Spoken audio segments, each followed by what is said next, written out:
The Raiders look to even the score at Allegiant. Can the defense cool Caleb Williams and the Bears? Linebacker Devin White joins the show. Plus, NFL media's Bucky Brooks is talking Ashton Jeanty. Could the rookie have a leg up in this matchup? And NFL Today Plus analyst Kyle Long helps tighten up the Raiders' offensive line. The Silver and Black Show starts now.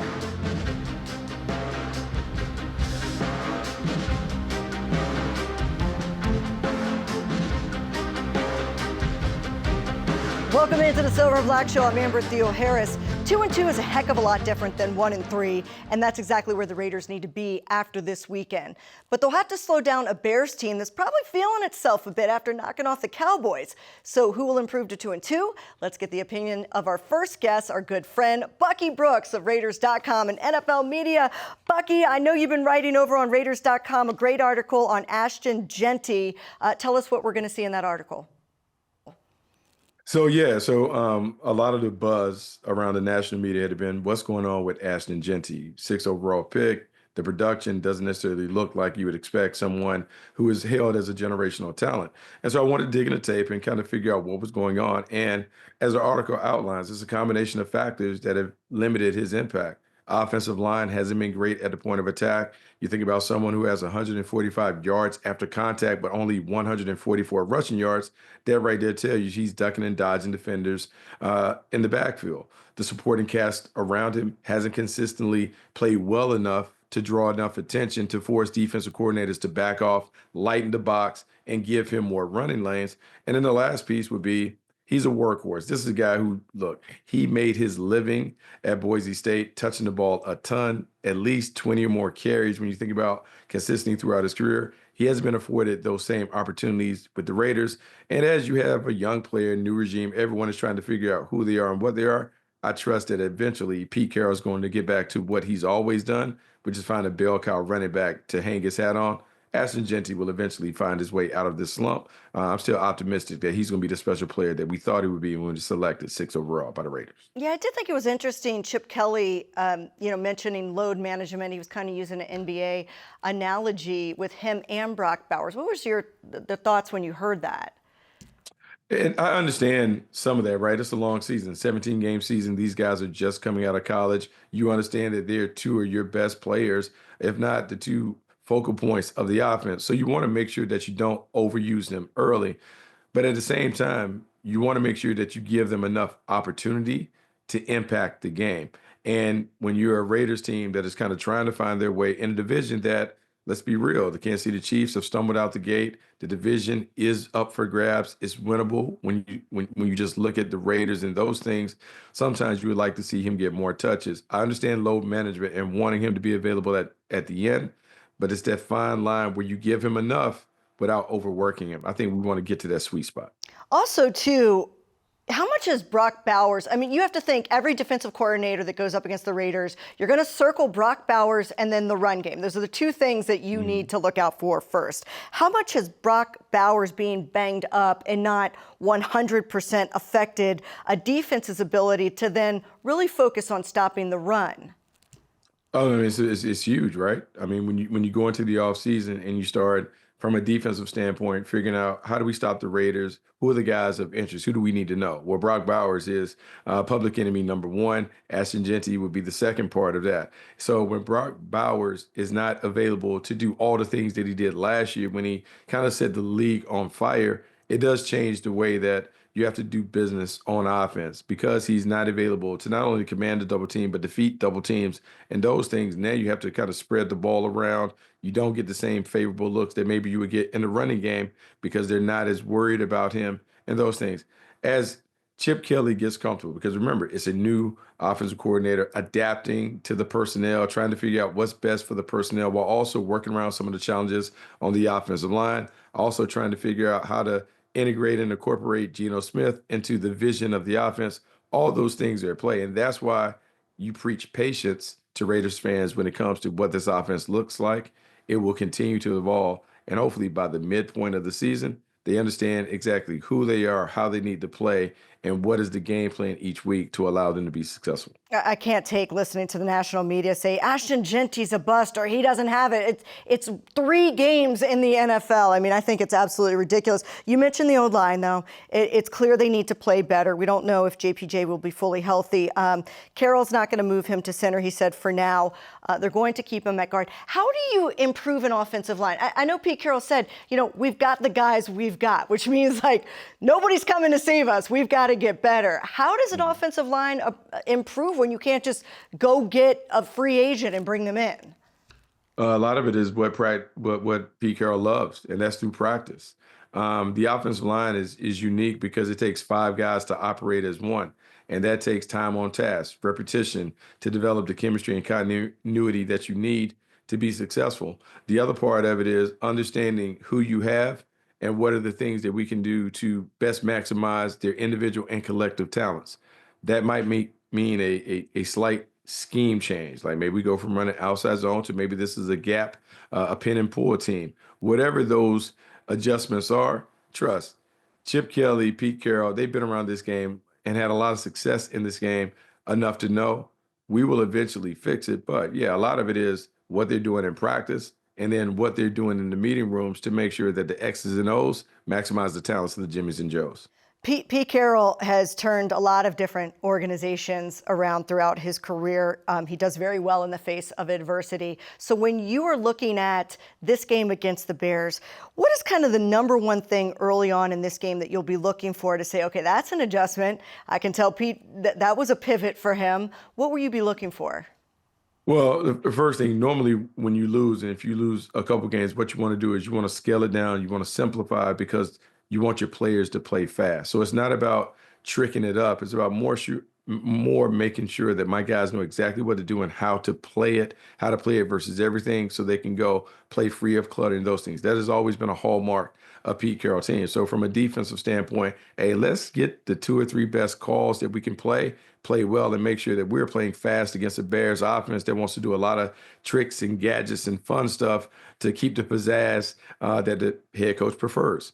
Offensively, let's dig into the game plan and make sure that number 2, Ashton Genty gets a ton of carries. Let's make sure that Geno Smith plays within himself, doesn't try and force the ball down the field and do those things. Let's just have a clean football game. If the Raiders have a clean football game, they can very well knock off the Chicago Bears. To me, this is a Raiders versus Raiders game more so than a Raiders versus Bears game. Take care of the business, avoid the self-inflicted errors. Let's execute the things that we feel like are best for who we have. If you do that, you got a chance to walk out with a win. It's less about what the Bears do and more about what the Raiders do. I do want to talk about the Bears, though, because that's who they're going up against. And they only have 1 win, and it's against the Cowboys, who have the 3rd worst defense in the NFL. So are you buying the narrative that Caleb Williams is finally turning the corner under Ben Johnson, or did they just beat a bad team? Look, I think regardless of whether he has turned the corner or not, you have to believe what the tape has revealed for a year and 3 games. He is a guy that can get a little jittery. He can get loose with the ball. He's not going to play on time or on schedule the majority of the time. That means if you're the Raiders, if you're Patrick Graham and Pete Carroll, you're talking about the game plan, we need to make him uncomfortable. How can we make him uncomfortable? Is that through pressure, meaning bringing additional blitzes? Is that through Max Crosby doing his thing and us putting him in a position where he can get the one-on-one matchups? Whatever that is, you want to make him uncomfortable in the pocket because when he feels the rush, his eyes no longer stay down the field. He runs around, and that's when the chaos ensues. That's how you want him to play. You want him to play in a chaotic environment because in chaos, he's prone to make mistakes. You want to keep that going. So look for the Raiders to mix it up. But a lot of it is make sure that the quarterback is never comfortable in the pocket because if he's comfortable, he's as good as they come. But most of the time, he's not been comfortable, and that's where the mistakes have started.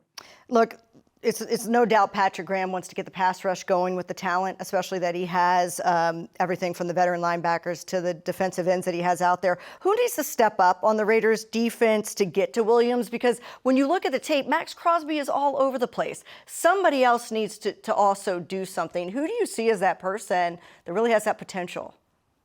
You know, it's funny because I think this is a collective effort. The one thing about the Raiders and the one thing about Pete Carroll is you never want to put too much on one person's plate. I think the person that you mentioned, Max Crosby, he certainly has to be the point on the sword. He certainly has to set the table. But to me, I think the great thing about the Raiders is the overall depth and the talent. So I expect it to be a collective effort. I need everybody to kind of step up and pick and choose when they insert themselves. But I would say at the linebacker level, any of those guys, from White to Adams, they all need to kind of be a big part of the mix. If they have the collective effort, they're playing team defense. That is the best defense for the Raiders. You don't want too many heroes trying to step outside themselves. You need all 11 to play well, play as one. Continuing with the Raiders defense, I mean, you look at the other side, Luther Burden the third, the young guy, they got DJ Moore, Rome Odunze really coming into his own. What's your take on the Raiders secondary 3 weeks in and how they'll match up with some of these receivers? Yeah, no, look, it's a tough challenge because the thing about the Bears is they're big, physical wide receivers. So this is one where tackling will be at a premium. You have to make sure that when Roma Dunze and Burden and those guys touch the ball on the perimeter, they have to go down. DJ Moore, a Maryland Terrapin who has also shown some ability to play a little running back for the Bears. They all are terrific after the catch. This is one where you need to bring your big boy pass. You got to get them down to space. You got to win your one-on-one matches when it comes to tackling in the open field. If you can limit the yards after catch and really make them minimal run after catch guys, then you have an opportunity to slow down this Bears offense. But if you give them plenty of space and you're not unwilling to engage in the physicality and toughness that you need on perimeter, this is when they can have these big games, big opportunities. I do appreciate the Terrapin shout out. You do know your girl, so thank you. Appreciate that one. Raiders also have some Terps on the roster. All right, weeks 1 and 3, Geno Smith's big playability using some very speedy receivers was on display. I know you mentioned earlier, like, you don't want to force it down the field, but do the Raiders have an edge against this Bears secondary, especially without Jalen Johnson, especially the deep threat? Oh, I think so. I mean, I think they have an opportunity to push the ball down the field. The Bears haven't been very disciplined in their coverage consistently. Now, everyone was like the Dallas Cowboys healed everything, right? Winning cures all, but it's a team that's been vulnerable. They've had some issues in the back end. What we do know is Dennis Allen wants to bring pressure. He wants to bring pressure from all over the field. To me, that is Geno Smith being able to win the pre-snap phase of it, identify the call, identify the coverage, see where the blitz is coming, make sure we're in the right protection, and then find a way to push the ball down the field when those things are available. But for Geno, he has to understand the ball is everything. And so he cannot put the ball in harm's way. You cannot turn the ball over against this Bears team. We hear it all the time when Pete Carroll talks about it. It's all about the ball. Turnovers are the number one deciding factor in who wins and who loses each week. I want Geno Smith to be selectively aggressive, put a premium on taking care of the ball, but take the shots when they're available. But man, do not put the ball in harm's way. Yeah, the turnovers hurt. And also at the beginning of the game, this week, can we please not give the opponent the ball inside the 30 in their first possession? Can we just start with that? That would be great. Going back, sticking with the offense, first 2 years in the league, Trey Tucker, we kind of saw him as this like go route guy, the deep threat. How has he evolved into a more well-rounded receiver, what we're seeing now? And as a scout, did you see that coming out of college with him? No, look, anyone who says they saw that coming out of college, that he was going to be what he's been, particularly of late, they're lying. You just don't expect someone to come in and have the kind of big play impact that he's having this year. 4 touchdowns already, had a big 3-touchdown game, 145 yards. Someone that was pegged as a one-dimensional deep threat player is really evolving and rounding into a more complete wide receiver. And that's huge because this is an offense that certainly needed that. If you don't have Brock Bowers available to do what he does, if Jacoby Myers can't uncover and act as the number one, you need someone who can show the ability to do it. Right now, Tucker has shown that he's more than a one-trick pony. His production, if it continues, is going to change eventually how defensive coordinators defend the passing game. And if they defend the passing game differently, that could open up some room for Ashton Jeanty to get it going on the ground. I love that you mentioned Jacoby. I was going to let you go, but I love that you mentioned Jacoby Myers. I feel like he's the most underrated, undertalked. He's a top 10 receiver in yards right now. Do we kind of, gloss over him a little bit too much and what he means to this Raiders team? I think so, but some of that comes with the team's success. When the team wins, everyone gets a little more spotlight and attention. That should really be motivating for Jacoby Myers and some of the other guys.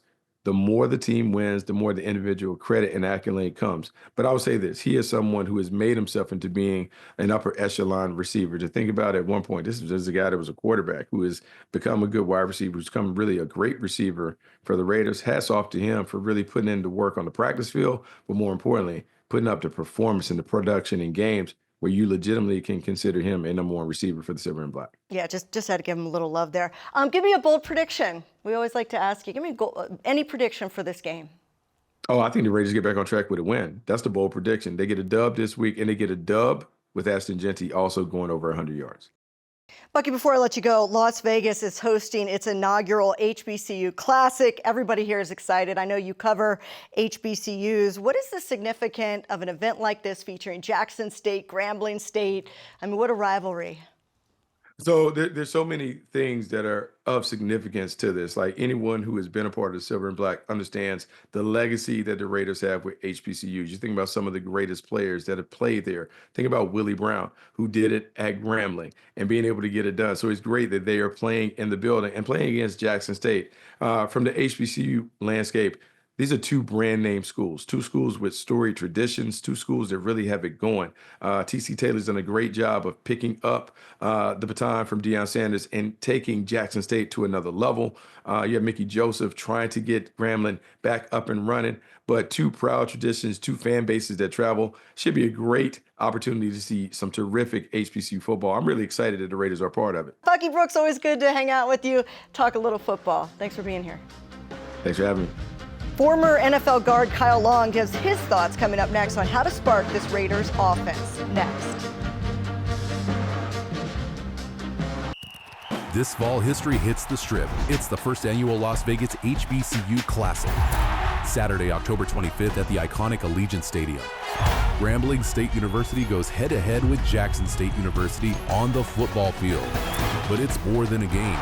It's a celebration of HBCU culture and the ultimate Vegas energy, all weekend long.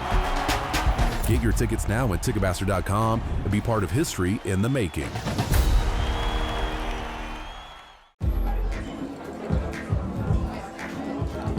How about Totally Obsessed? We created a cocktail that requires 7 unique ingredients. The most important one? 1800 tequila. Just as obsessed with taste and quality as we are. The world's most awarded tequila, proudly poured at the world's best bar. Every year, millions fly with us at Allegiant because together, we go places. We see old friends and try new things. We laugh. We really like to laugh. And reconnect. We remember. And we wander, which leads to wonder. From how we go, to where we go, to what we do when we get there, we go further, together. Is there something more fabulous? I need something to chase, something to melt this face. I need Las Vegas. It's too much and never enough. Oh, welcome to fabulous. It's spectacular, outrageous, impossible stuff. You'll stop and yell, welcome to fabulous. At Cox, we're always a step ahead. There you go. I'll show you. Like, before your basement became Movie Central, we made sure you'd have strong Wi-Fi, even down here. And you can rest easy knowing the price of your plan won't go up for 3 years. Guaranteed. See? He's looking out for you. And so are we, with advanced security that blocks threats on your network. Good boy. Whatever the future brings, Cox will keep you a step ahead. Oh. The Silver and Black Show is brought to you by Cox, proud partner of the Las Vegas Raiders. Allegiant, the official airline of the Raiders. Low fares, nonstop flights, only at Allegiant.com. Victory Live, connecting the world of live experiences. And by 1800 Tequila, official partner of the Raiders. Taste is everything. Please drink responsibly. Welcome back as the Raiders get ready to take on the Bears at Allegiant Stadium. We welcome in our next guest to break it down, former Bear and NFL analyst, Kyle Long. We know who your dad is, Howie Long, of course, but we can catch you on NFL Today Plus every Sunday, 10 to 12 Eastern on Paramount Plus. Well, these are two 1-2 teams, both trying to figure out who they are, much like the Raiders. It kind of feels like the Bears are Jekyll and Hyde as well, even though they're riding a high right now. What will Chicago be trying to do consistently against the Raiders? Well, it's got to be similar to what this Raiders offense, it feels like they're beating their head up against the wall. It's the run game. We got to see from both of these offenses a significant uptick in success rate in the run game. And a lot of it isn't really brain buster stuff. We just got to cover guys up because, in my opinion, you look at the backfield for the Raiders, and obviously Ashton Jeanty is a guy that can get loose. And we watched him time and time again in college, but that's when guys are covered up. And all the yards we've seen from him are after taking a shellacking. And then for the Chicago Bears, obviously a bunch of new faces on the offensive line. They're trying to come together. I feel like the pass protection aspect is easier for those guys. They're all athletes built to pass protect. They got to figure out a way to root guys out in the run game to then help those two quarterbacks, Caleb and Geno, both quarterbacks who lead the league in sacks taken.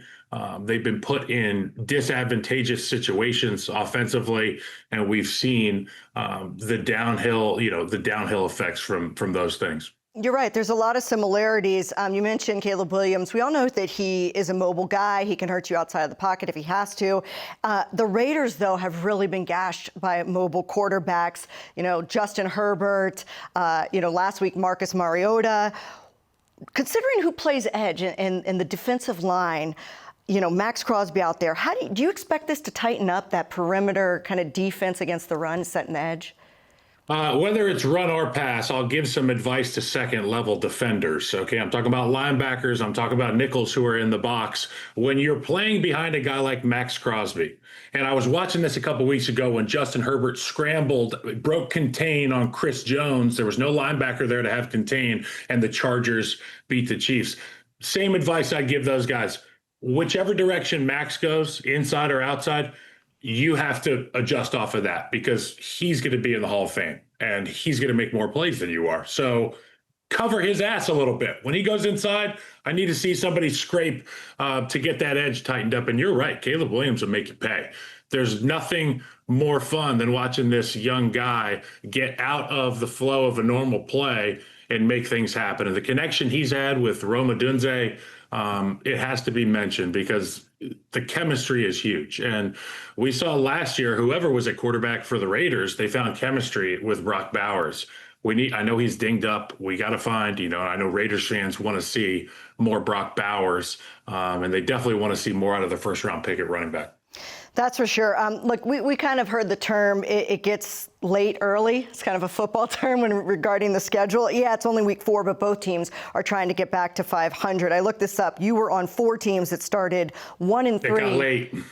That got late. They started 1-3, and none of them won more than 5 games. So what does 2-2 going into week 5 do for the mentality of a team versus 1-3? Well, I think situationally, all these situations are different. I mean, the Indianapolis Colts are 3-0, and there's people lining up at their doorstep to find out if it's real or not. You know that diamond tester you see on TikTok? The guy's like, is that real or not? Like, that's what people are doing. And there's some teams that we know are going to be okay. Like, the Kansas City Chiefs, I'm not here to say that they are a Super Bowl team this year, but we know that they're going to be around in the hunt at the end of the year, and they're 1-2. For these two teams, there were high expectations for both of them, particularly on the offensive side of the ball. I played under Chip Kelly at the University of Oregon. I've seen what kind of offense he can have. And then recently, the national championship at Ohio State. You guys have 2 tight ends. You've got a running back. In my opinion, you got some guys on the offensive line, but 5 guys individually is not as strong as 5 guys together. So they need to find a way to make that hand a fist. And it'll help that running game a ton. I want to get to the tight ends and Chip Kelly, but while you're bringing up the linemen, obviously, offensive linemen, that line has struggled. When you actually look at the film, what are you seeing specifically from the Raiders line? I see guys that are probably not in the position that they should be. I mean, look, you've got some. I was a right guard. I got bumped to right tackle in my 4th year out of necessity. We didn't have somebody who could play the position, so I was like, I'll do it. Obviously, they have some moving parts in Vegas, and they're going to have to figure out how to play next to one another, and particularly on the interior of the offensive line. I know they pay the tackles more and they get written about more, but If you're a football guy, you know it starts with the inside three. And if your inside three is getting their tail whipped, you're not going to have much success. When everybody just says, oh, just put JPJ, Jackson Powers Johnson, at center, just move him around. Yeah. Everything's going to be Ducks. fine. Come on, There you JPJ. go. Go Ducks. Let's go. Come on, JPJ. Why, and Pete Carroll says, no, we're going to keep him at guard. We got to just get better and continue to develop. Why do you think that decision is being made? And is it not just so easy as, let's just throw him there and put Jordan Meredith over at guard and everything's going to be fine? It's a common misconception that, if you're not a tackle, you should be able to play any of those positions. First off, I was an all-pro guard. I would have not lasted a day at center. It involves snapping. It involves making mic point. It involves all that. But you know what else it involves? Some help from your buddies to your right and your left. When you're at the guard position and the slide goes away from you, there's not a lonelier feeling in football, particularly if you're playing against some of these world beaters that they have in the AFC West. I think about guys like Chris Jones. It's a literal nightmare. When you get to the line of scrimmage, you hear a lion call, and I'm the right guard, and I'm like, well, I guess that means I'm by myself with this guy. JPJ's figuring out how it is in some of those one-on-one situations, and I think Coach Carroll keeping him there, not budging, is good for the development for this guy. But he's going to take his lumps early, and I just hope he keeps his head about him.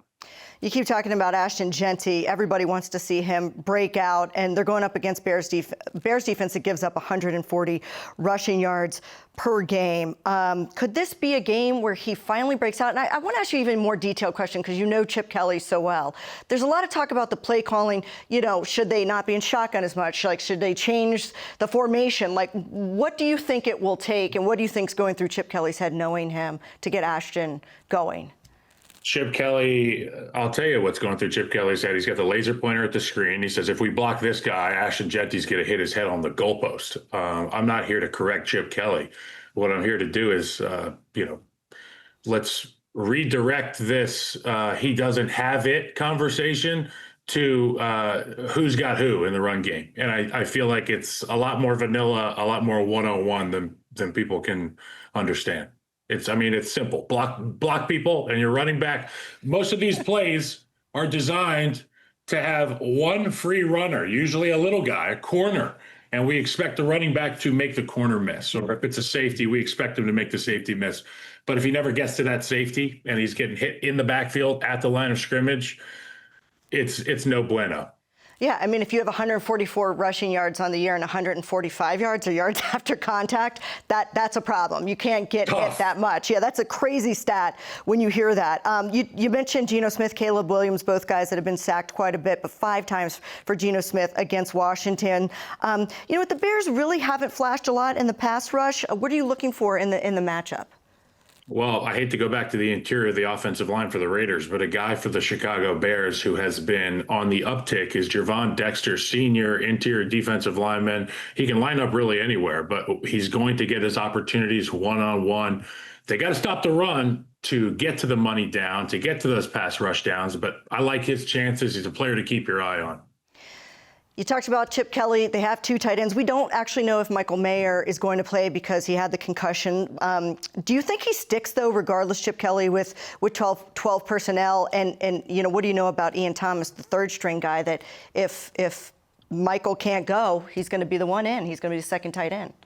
Well, look, if Ian Thomas can get in there and get hands on guys and get fitted up with people, they're not. I can guarantee you, Chip Kelly's not looking for a world-beating block. He doesn't need Walter Jones out there at the tight end position. But what you look for in 12 personnel is balance, the ability to move Brock Bowers around. You want to establish the strength of the formation. So the defense breaks the huddle and they look at us breaking the huddle. They say, okay, strengths left, wherever the big guy is. That would be Ian if it's not Mayer. And it allows the offense to force the defense to set up, and then you move Brock around and you figure out where the soft spots are. Kansas City's done it for a long time with multiple tight ends. And it's fun to watch when it's the right way. And I'm going to go back on what I said. I would tell Chip Kelly, get under center more. Because as an offensive lineman, you really get the respect of those second level defenders. When you're in gun, they can wait a beat and watch and read, and that play action game isn't as easy over the middle of the field. When you go under center, it forces those linebackers to come downhill. And if Geno Smith can get some run game help from his O-line buddies, the play action game is going to be unbelievable for the Raiders. because of the guys they have at the tight end position. I want to ask you one more question, and I didn't even have it in my list of things to ask you, but reading that Geno Smith is taking 3.2 seconds time to throw, right? From the time of the snap to the time he throws, 3.2 seconds. It's the longest in the NFL.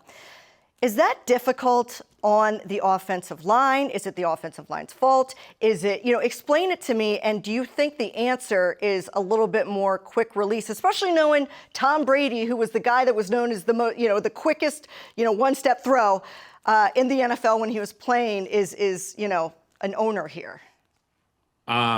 Obviously, as an offensive lineman, I want to see that thing hot potato. You know what I'm saying? Yeah. I want that thing to hit your hands, and I want it to be out of there quick, like that basketball drill where it's like you just keep passing, boom, boom, boom, boom, boom. But that's not the reality. And sometimes it takes these guys a long time to get open. Sometimes with 12 personnel, you get to the play action game, you've got long developing routes down the field. That could account for some of that stuff. But if you're in gun, if you're spreading it out and you're taking 4 seconds to throw the football, we got to have a conversation about what your expectations are for how many yards we should be getting every play, because there are guys out there early on in that timer, and you should get the ball out. All right, finish the sentence. The Raiders will win this game if blank. The Raiders will win this game if they force 2 turnovers. All right, winning the turnover battle is always a good thing. Kyle Long, you're awesome. Thanks for joining us. So nice to meet you. Thanks, Amber. All right, Nice see to you meet out you as there. well. Coming up, Raiders veteran linebacker Devin White tells us how this defense can get back to shutting down the run. Next.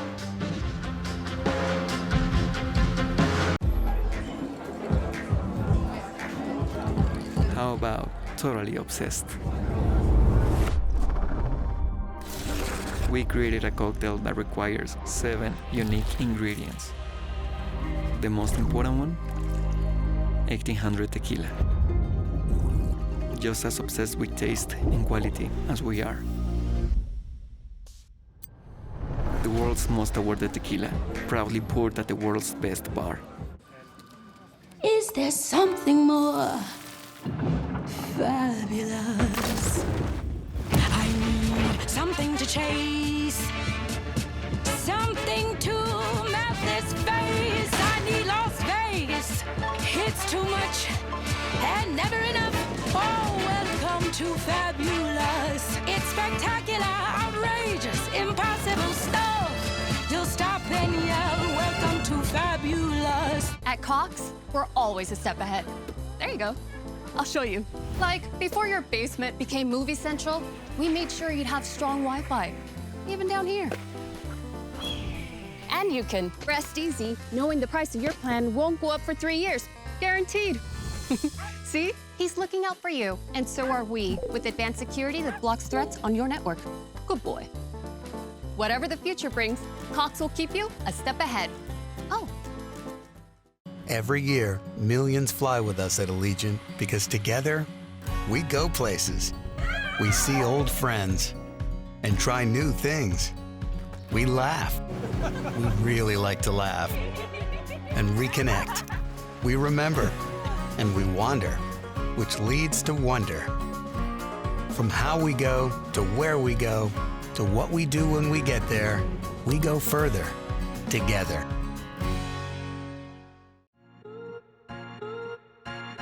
Hybrid tight end fullback. He's to the right. May hands off left side. Travion Henderson, and he is met in the hole. Quentin Johnston in behind him on an end around, and he hands it off to the receiver trying the left side, and he's gobbled up. Devin White rips into the turf for a loss of 1 back at the 30. Hanging out with the Raiders' new linebacker, Devin White, and I know that we had a chance to talk on Raiders game day, but it's nice to meet you in person. How you doing? Nice to meet you too. I'm doing wonderful. Well, I know Raider Nation is really excited to have you, to have a veteran, somebody that has been in the league. What is this, year 7? Yeah. Is it 7? All right. Came by fast. All right. But right off the bat, you kind of set the tone for this defense. And now you continue to do that, leading the team in tackles. How do you continue to do that, being so new to the team? I think it first started off with just my work ethic, my preparation, and the people around me. I don't feel like I could be great without the greatness of others. Just seeing how other people work and just want to match their intensity, if not do more. I'm always trying to be, serving people, just being a help to everybody, and that makes myself better along the way. Who inspires you? And then do you also feel like you try to inspire the young guys? I ain't gonna lie, it's probably cliche, but Max, like, man, he do everything the right way.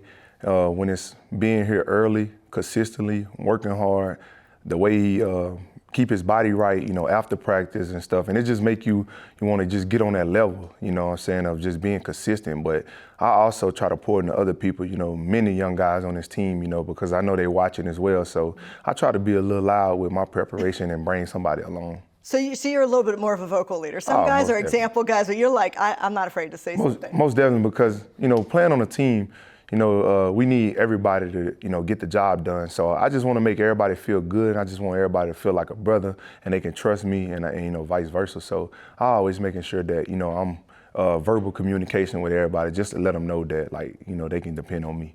As Raider Nation starts to get to know you, why don't you give us one word that describes you? We know verbal. You just said that. I think one word that describes me on the field is contagious. You know, I feel like everything I do has a domino effect on it, you know, and it starts with me just, you know, talking in the huddle, flying to the ball. I think you know, the energy that I have is contagious and it just gets everybody going. I love that. I've never heard someone describe themselves like that. All right, how about off the field? Off the field, I think I'm adventurous.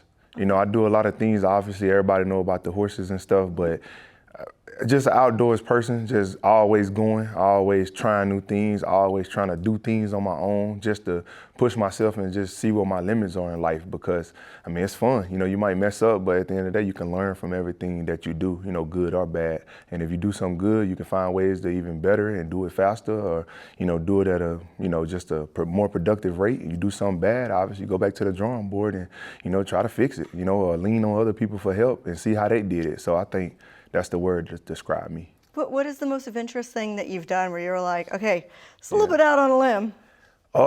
During the summer, me and my brother, Ed Oliver, he played for the Bills. We go on these horse camping trips and we go show and compete. And last year we went in the mountains up in Jamestown, Tennessee, and we went sliding down, like literally mountains on our horses. And our horses hadn't did it before, but second nature took over and they was able to catch their footing. But sometimes feel like you about to fall off the cliff or go over your horse's head. It's pretty scary, but at the end of the day, it was pretty fun. And it just shows the level of trust and bonding that, you know, myself and the horse share, you know, and obviously everybody else that was with me. Did Ed have a big horse? I mean, that's a big man. Yeah, he got a big horse. Definitely 16 hands, if not 16 in one.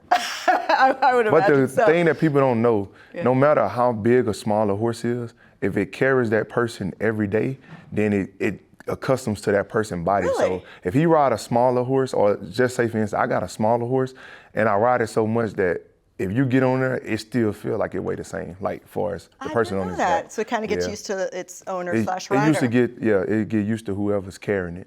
Yeah, we don't have a lot of horses in Baltimore, so I never really learned about it. But have you seen the culture of this defense start to grow since you arrived through training camp and now through 3 weeks? Yeah, I think everybody's just getting comfortable, and I think last week, I hate that it happened the way that it happened, but it helped us define who we are. You know, define our style of play, because we was kind of playing good, but we were still all over the place, missing a key, you know, components in how we want to attack people and the styles of play that we wanted to do. But last week, getting punched in the mouth showed us what we need to double down on and let us be more aware of ourselves. And, you know, that's credit to the players and the coaches by hashing it out together, like, and to come to common ground.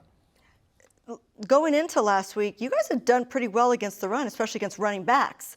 And then all of a sudden, 200 yards against the Commanders. Like, how much focus goes into that after a week where you kind of step outside of your identity? Well, most importantly, we know the reason why that happened. We know what we was playing a new personnel to a different personnel offense, and that's not us. So when I say getting back to identity, when they get in big people, we get in big people, and we're gonna go, you know, 1 for 1 and have it fit up just right. And last week we did not do that. You know, we got in a different personnel, and that just didn't match. You know, I think the the cards was in their favor and we played into their hand for whatever reason. But, you know, when you got a good coaching staff, you got good players that's bought in, you can get that fixed really fast and not harp on it, but just make sure it doesn't happen again, because this a copycat league. And when other people try to do that against us, they're going to see a whole different Raiders defense the way we started the first 2 weeks. So I'm really happy about that, because I want everybody to know what they're doing and be able to play fast and just get to it. Yeah, we had one guest come on before you, Bucky Brooks, and he said, this is really the Raiders against the Raiders. Yeah. More than the Raiders against the Bears, and I think that's a true statement. I'll tell you one guy that will try to test you is Caleb Williams as far as running, because on tape, we've seen some quarterbacks run against you guys. So how do you start to kind of contain, especially the quarterback scrambles on the perimeter? I think just doing multiple things, mixing it up, giving him multiple rush looks and making him figure out who's coming. And also sometimes maybe putting a spy on or whatnot, but just making sure he's accounted for. And I think that's been a big emphasis on the tape and carrying it over to practice. We got great guys who's able to emulate him, you know, KB, Jeff. They're doing a great job in practice, so we already getting that work, because now we know how teams attacking us or would like to attack us. We getting to put it in practice and really be ready for it, and knowing how we're going to fit it up, no second guessing on the field. You know, we know who has who on what play. Even Luther Burden III, you know, had a breakout performance last week. What challenges do those playmakers kind of create an open field for you guys? I think that's just the mentality, you know, the all 11 hats to the ball, you know. So when you got somebody in open field, but everybody getting to the ball, you know, you got to be skeptical of what move you make, because he might try to cut on one person, ball loose, and somebody from behind knock it out.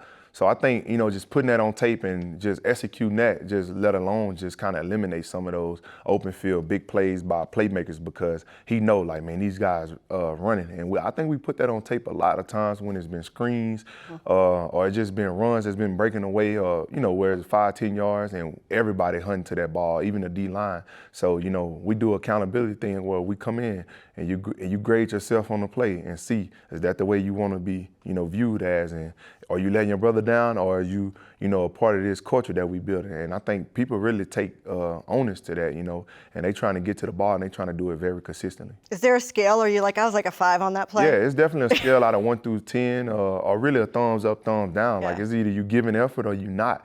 And that's just basically what it is. And we do it in front of everybody, coaches in there, and every player in there. And you don't want to be the person that's not protecting the team, so say, because you want to lag on one play, you know, or whatnot. And we understand that, you know, people get tired, it's hard, but, you know, just keep going. You know, just do what the next person doing beside you. And you got a lot of guys giving great effort on plays, so it shouldn't be that hard. Is there a lot of focus on 4 quarters? Because you guys have had some great quarters. The last 2 quarters of the Patriots game, for example, how much focus is just a complete game right now? That's kind of big. We talked about that, but we know you can't win a game in 1 quarter. Yeah. So we just really been honed in on taking it 1 play at a time. You know, whoever the guys upstairs that look at the stuff and found out where we struggled at in 3rd possession, 4th possession, whatever possession of the game, that we need to just get back to the fundamentals. You know, we've been able to identify that as well, because, you know, with all the analytics and stuff, we starting to see a trend in who we are, and we don't want to, you know, be that team. We want to kind of be, nobody's going to be perfect, but we want to strive for that. So we want to, you know, always do things on our terms, you know what I'm saying? So being able to control things. We look forward to seeing you guys get it right back at Allegiant for the Raider Nation. The energy there in the first game, we didn't know what to expect just because of past history, but it was so crazy. I couldn't really hear the call in the huddle, especially when we was on the end with the black hole. So we really appreciate y'all. Come out and do it again, and we're gonna get a dub. They'll be there in full effect. All right, thanks a lot, Devin. Coming up, what 2 players could cause trouble for the Bears, according to the Bears, when we return.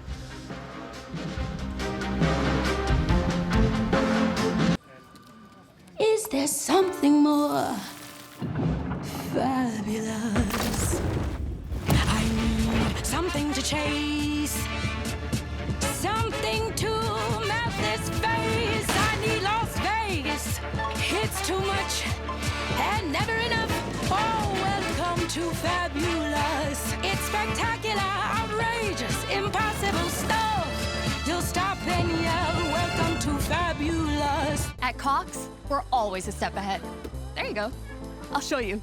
Like, before your basement became Movie Central, we made sure you'd have strong Wi-Fi, even down here.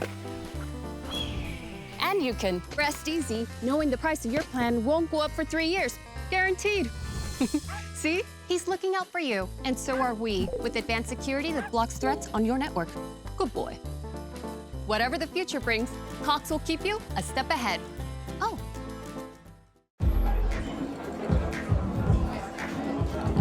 How about totally obsessed?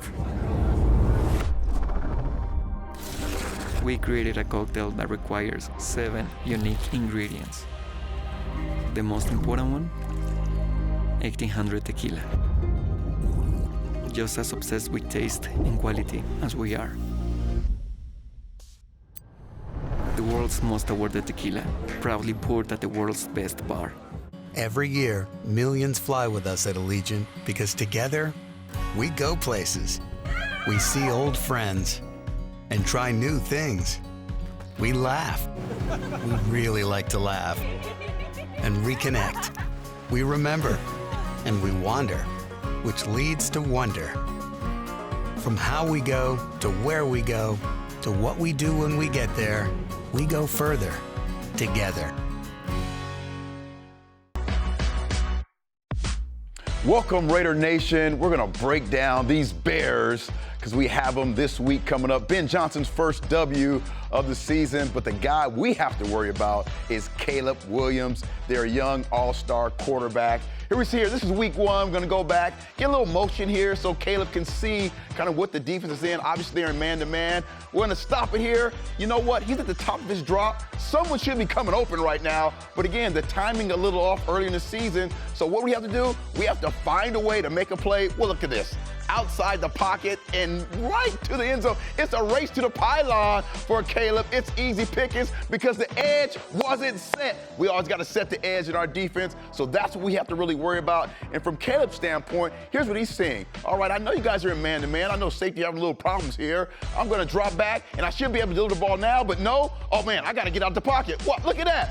Man, that is like playing against 9-on-7 and having the quarterback just running free, making big plays with his legs. We're going to have to stop that. And then week 2, we have our guy, edge rusher extraordinaire, Hayden Hutchinson, making plays. We got the circle around him. Look at this. Ben Johnson's going to design a play that's going to go right. Look where it is. He's all frozen. And now we're putting this edge guy in conflict. If he does this and come up, it's an easy pass. If he would have stayed back, he would have made Caleb Williams have to run it in. But you see here, you're putting him in conflict. And look at the shortstop throw. Man, the skill set. That's why so many people are excited about this young guy. Let's go again. Detroit, week 2. Still, now we have the same situation. Give him some motion here. I'm at the top of my drop. Man, you got to throw this ball. If you're Caleb Williams, you're the number 1 pick a couple years ago. That's a hash throw. You got to throw it. And for defense, you're thinking, great, we have an opportunity. But what's the athleticism? He's able to make a positive play out of what should have been maybe a sack, or at least an interception. But look here, this is a hash throw. Man, he has to let that ball grow. He has to let that ball go. It'd have been a great throw for Caleb, but no, you put that down, avoids the rush, puts a little move there, a positive play out of a negative situation. Those are the things that we have to take advantage of this week. And then against the Dallas Cowboys, the fake America's team or whatever. And then we have Caleb, again, at the drop. Someone needs to be open. No one's open. So now I'm going to have to make a play, extend it with my legs. Watch this, guys. Man, they do a great job here of being a guy who can make a quick throw on the decision like that fast. From his standpoint, the receiver does a good job, too, by showing those numbers. Caleb, I'm open. Watch that throw. Woo, man. Caleb Williams making plays with his legs. We're going to have to be really secure in our edge to get the job done against these Bears in week 4. The Silver and Black Show has been brought to you by Cox, proud partner of the Las Vegas Raiders. Allegiant, the official airline of the Raiders. Low fares, nonstop flights, only at Allegiant.com. And by Ticketmaster, the official ticket marketplace of the Las Vegas Raiders and the NFL. Time now for one last thing. History tells us the Raiders are poised for a bounce-back game. Pete Carroll is 5-1 in games after starting 1-2 in his career. This is all I've ever known. This is what you do, and you have to deal with it. And we have really clear messaging from the beginning to deal with challenges and all of that, we also have tremendous leadership and from our club in the locker room. Max couldn't be more a part of the messaging and being vocal and challenging guys and to play up. Max Crosby always plays up, and this week he is tasked with making Caleb Williams uncomfortable, unlike the Cowboys, who left Williams clean as a whistle in Week 3. Obviously, we got a whole different challenge here this week with their pass rush. They have some really good blitzers at the second level as well, whether it's the linebackers or their nickels that we got to account for. And so it's going to take a whole group effort to have another day like that. Obviously, complementary football is going to be key. Special teams can't give the opponent an average starting field position of the 46-yard line. And yes, on offense, running the ball will be a priority. But have we noticed that Geno Smith's superpower is actually the long ball? Take a look at this. His 15 pass plays of 20 yards or more leads the NFL. Nobody has more big plays than him. And with the speed of Trey Tucker and Dante Thornton, plus, did you know Jacoby Myers is a top 10 receiver in yards right now? Why not air it out a bit more? Trey's had a really good start to this season, and he's been very consistent. He's come through in big ways, and it's just really indications of more to come. You know, we got to keep going to him because he's making things happen. Got to keep Geno clean in the pocket, though. That would be a good place to start. He's the second most sacked quarterback in the NFL right now. But with all this O-line bashing, I did want to point this out. Check this out. According to NFL research, I said this earlier in the show with Kyle Long, Geno is averaging 3.2 seconds to throw the ball. That is the longest in the NFL. That's a long time for the offensive line to block. Maybe one change? We'll see some quicker releases come Sunday. Just a thought. That'll do it for us. It's Raiders-Bears live from Allegiant Stadium. Kickoff is set for 1:25 Pacific. Make sure to catch Raiders game day right after the game. I'm Amber Theoharis. Have a great weekend, everyone.